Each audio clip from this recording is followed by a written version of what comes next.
ಕ್ಷೇತ್ರಜ್ಞ ಅಂದರೆ ಏನು ಅಂತ ಗೊತ್ತಾಯ್ತಿಗೆ ನಾವು. ಕ್ಷೇತ್ರಜ್ಞ ನೀವು ಬಾಯಿಬಿಟ್ಟು ಹೇಳಿಬಿಟ್ರಿ ನಾರಾಯಣ ಅಂತ.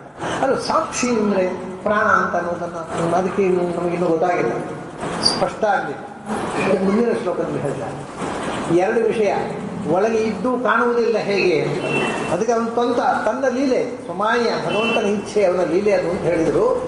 ಇನ್ನೊಂದು ಹೇಳ್ತಾರೆ, ಒಳಗಿಂದ ಪ್ರಾಣದೇವರಿದ್ದಾರಲ್ಲ, ವಾಯು ಅನಿಲ, ನಾವು ಉಸಿರಾಡ್ತಾ ಇದ್ದೇವೆ, ನಾವು ಬದುಕಿದ್ದೇವೆ, ಯಾಕಂದ್ರೆ ಒಳಗೆ ಗಾಳಿ ಇರೋದ್ರಿಂದ. ಕಾಣುತ್ತಾ?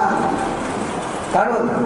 ಹಾಗೆ ಸಾಕ್ಷಿಭೂತನಾದ ಪ್ರಾಣವೇ ಕಾಣೋಲ್ಲ, ನಾರಾಯಣಿಯಲ್ಲಿ ಕಾಣೋಲ್ಲ ಅಂತ ಅದಕ್ಕೆ ದೃಷ್ಟಾಂತವಾಗಿ ಮತ್ತು ಸಾಕ್ಷಿ ಎನ್ನುವ ಶಬ್ದಕ್ಕೆ ಪ್ರಾಣ ಅನ್ನೋದು ತಿಳಿಸೋಕ್ಕೋಸ್ಕರ ಮುಂದಿನ ಶ್ಲೋಕ ಯಥಾ ಅನಿಲ ಸ್ಥಾವರ ಜಂಗಮಾನ ಆತ್ಮಸ್ವರೂಪೇಣ ನಿವಿಷ್ಟ ಇಷ್ಟೇ. ಯಥಾ ಅನಿಲ ಸ್ಥಾವರ ಜಂಗಮಾನ ಆತ್ಮಸ್ವರೂಪೇಣ ನಿವಿಷ್ಟ. ಒಳಗಿನಿಂದ ಅನಿಲ ಇದ್ದಾನೆ ಸಾಕ್ಷಿಯಾಗಿ. ಎಲ್ಲೆಲ್ಲ ಎಲ್ಲರಲ್ಲಿಯೂ ಸ್ಥಾವರ ಜಂಗಮಾನ.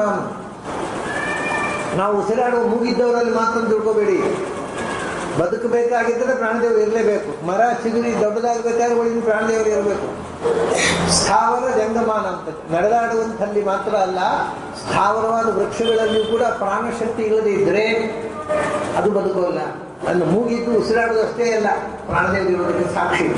ಸ್ಥಾವರದಲ್ಲಿಯೂ ಇದ್ದಾನೆ, ಜಂಗಮದಲ್ಲೂ ಇದ್ದಾನೆ. ಉಸಿರಾಡುವ ಪ್ರಾಣಿಗಳಲ್ಲೂ ಒಳಗಿನಿಂದ ಜೀವದಾನ ಮಾಡಿದ್ದು ಪ್ರಾಣದೇವರೇ. ಉಸಿರಾಡದಂತಹ ಮರಗಳು ಮುಂತಾದವುಗಳಲ್ಲಿ ಇರತಕ್ಕಂತಹ ಪ್ರಾಣಶಕ್ತಿಯಿಂದ ಅದು ಬದುಕು. ಆ ಪ್ರಾಣಿಕ್ ಫೋರ್ಸ್ ಇಲ್ಲ ಅಂದರೆ ಒಣಗಿ ಹೋಗುತ್ತೆ, ಸತ್ತೇ ಹೋಗುತ್ತೆ. ಜೀವಾಪೇತಂ ವಾವ ಕೆಲೆ ಇದಂ ಮುರಿಯತೆ ಉಪನಿಷತ್ತು. ಮರದ ಜೀವ ನೋಡಿ, ಮರ ಅಂದರೆ ಒಂದು ಜೀವ, ಅದರಲ್ಲಿ ಜೀವ ಹೊರಟು ಹೋದರೆ ಅದು ಸಾಯುತ್ತೆ. ಜೀವ ಹೊರಟು ಹೋದ್ರೆ ನಾರಾಯಣ ಮತ್ತು ಪ್ರಾಣ ಹೊರಟು. ಈ ಜೀವ ಸಾಯಬೇಕಾಗಿದ್ದರೆ ಆ ಜೀವ ಹೊರಟು. ಜೀವ ಅಂದರೆ ಇದಕ್ಕೆ ಜೀವ ಕೊಟ್ಟವನು, ಬದುಕು ಕೊಟ್ಟ ನಾರಾಯಣ ಪ್ರಾಣರು ಹೊರಟು ಹೋದರೆ ಇದು ನಾಶ. ಹಾಗಾಗಿ ಈ ಬದುಕು ಕೊಟ್ಟವನು ಪ್ರಾಣ ನಾರಾಯಣನ ಒಟ್ಟಿಗೆ ಒಳಗು. ಯಥಾ ಅನಿಲ ಸ್ಥಾವರ ಜಂಗಮಾನ ಆತ್ಮಸ್ವರೂಪೇಣ ಅಂತ. ಅದಕ್ಕೆ ಆತ್ಮ ಬದುಕು ಕೊಟ್ಟನು. ಹೇಗೆಂದ್ರೆ ಅದರ ಸ್ವಾಮಿಯಾಗಿ. ಯಾಕೆ ಅವನು ಪ್ರಾಣದೇವ? ಪ್ರಾಣ ಆತ್ಮಸ್ವರೂಪದಿಂದ ಅಂದರೆ ಪ್ರಾಣಸ್ವರೂಪದಿಂದ ಅಂತ ಒಂದು ಅರ್ಥ. ಇನ್ನೊಂದು ಅರ್ಥ ಆತ್ಮ ಅಂತಂದ್ರೆ ಪ್ರತಿಯೊಂದು ಜೀವಕ್ಕೆ ಅಭಿಮಾನಿ ದೇವತೆ.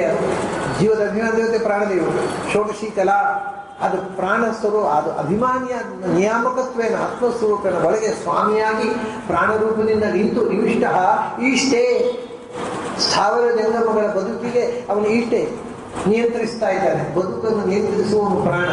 ಆದರೆ ಒಳಗೆ ಪ್ರಾಣ ಎಂಬುದು ಗೊತ್ತಾಗೋದಿಲ್ಲ.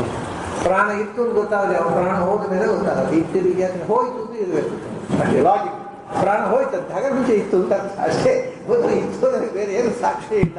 ಆದರೆ ಇಷ್ಟೇ ಉಸಿರು ಇದ್ದವರಿಗೆ ಒಳಗಿನಿಂದ ಪ್ರಾಣಶಕ್ತಿ ಇದ್ದಾಗ ಅವನು ಬದುಕಿರ್ತಾನೆ. ಸತ್ತ ಅಂದರೆ ಪ್ರಾಣ ಹೋಯ್ತು ಅಂತೇವೆ. ಎಲ್ಲಿ ಹೋಯ್ತು? ಅದು ಮೊದಲು ಇತ್ತು. ಯಾಕಂದ್ರೆ ಹೋಗುದು ಹೇಗೆ? ಸೊ ಹೀಗೆ ಕಾಲದ ಒಂದು ಶಕ್ತಿ ಮನುಷ್ಯನನ್ನು ಬದುಕಿಸ್ತದಲ್ವಾ, ಅದು ಬರೇ ಪ್ರಾಣ ಅಷ್ಟೇ ಅಲ್ಲ, ಭಗವಂತ ಕೂಡ. ಯಾಕೆಂದರೆ ಇಲ್ಲಿ ಅನಿಲಹ ಅಂತ ಅನ್ನೋ ಶಬ್ದವನ್ನು ಬಳಸಿದ್ರು, ಬಹಳ ತಮಾಷೆ. ಅನಿಲಹ ಅಂದರೆ ಅನಿಲಹ ಅಕಾರ ವಾಚ್ಯನ, ಅದು ಭಗವಂತನಿಗೆ ನೆಲೆ. ಅಂದರೆ ಭಗವಂತನ ಒಟ್ಟಿಗೆ ಇರುವವನು. ಇವನಿದ್ದಾನೆ ಅಂದ್ರೆ ಅವನು ಇದ್ದಾನೆ, ಇಬ್ಬರು ಒಟ್ಟಿಗೆ ಇರು. ವಾಯು ಅನಿಲ ಅಮೃತಂ ಮಥೇದಂ ಭಸ್ಮಾಂತಂ ಶರೀರಂ. ಅಹಾ ಅಕಾರವಾಚ್ಯನಾದ ಭಗವಂತನಿಗೆ ಅಸ್ಯ ನಿಲಯನಂ ಅನಿಲ.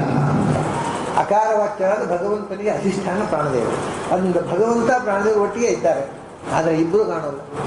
ಯಥಾ ಅನಿಲ ಸ್ಥಾವರ ಜಂಗಮಾನ ಆತ್ಮಸ್ವರೂಪೇಣ ನಿವಿಷ್ಟ ಇಷ್ಟೇ ಏವಂ ಪರೋ ಭಗವಾನ್ ವಾಸುದೇವ. ಹಾಗೆ ಒಳಗಿಂದ ಇದ್ದಾನೆ, ಎಲ್ಲರಿಗೂ ದೊಡ್ಡವನು, ಅನಿಲನಿಗೂ ಪರ. ಪರೇಶ ಅಂತಿಂದ ಹೇಳ್ಬಿಡಿ, ಅದೇ ಅನಿಲನಿಗೂ ಪರ, ಅವನಿಗೂ ದೊಡ್ಡವನು, ಅವನಿಗೂ ಆಚೆ ಇರಬಹುದು. ಅವನು ಹಾಗೆ ಪ್ರಾಣದೇವರು ಕಾಣಲ್ಲ, ಪ್ರಾಣದೇವರು ಒಳಗಿರತಕ್ಕ ನಾರಾಯಣ ಕಾಣ್ತಾನ. ಏವಂ ಪರೋ ಭಗವಾನ್ ವಾಸುದೇವ. ಆದ್ದರಿಂದ ಕ್ಷೇತ್ರಜ್ಞ ಆತ್ಮೇತಿ ಅನ್ವಿಷ್ಟ. ಅವನೇ ಕ್ಷೇತ್ರಜ್ಞ, ಅವನೇ ಆತ್ಮ. ಇದು ಅನ್ವಿಷ್ಟ, ಎಲ್ಲದರೊಳಗೂ ಪ್ರವೇಶಿಸಿದ್ದಾನೆ. ಆದರೂ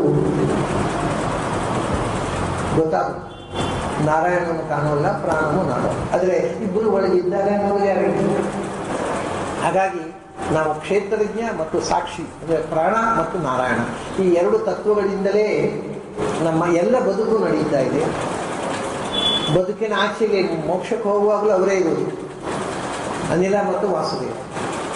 ಬದುಕಿನಲ್ಲೂ ಅವರೇ, ಬದುಕಿನ ಆಚೆಗೆ ಸಂಸಾರದಿಂದ ಕಳೆದು ಮೋಕ್ಷಕ್ಕೆ ಹೋದಾಗಲೂ ಅವರೇ. ಜೀವದ ಒಟ್ಟಿಗೆ ನಿರಂತರ ಇರತಕ್ಕಂಥ ಎರಡು ಶಕ್ತಿಗಳು. ಅವರು ಮಾಡ್ತಾ ಇರೋದು ಎಲ್ಲವನ್ನು.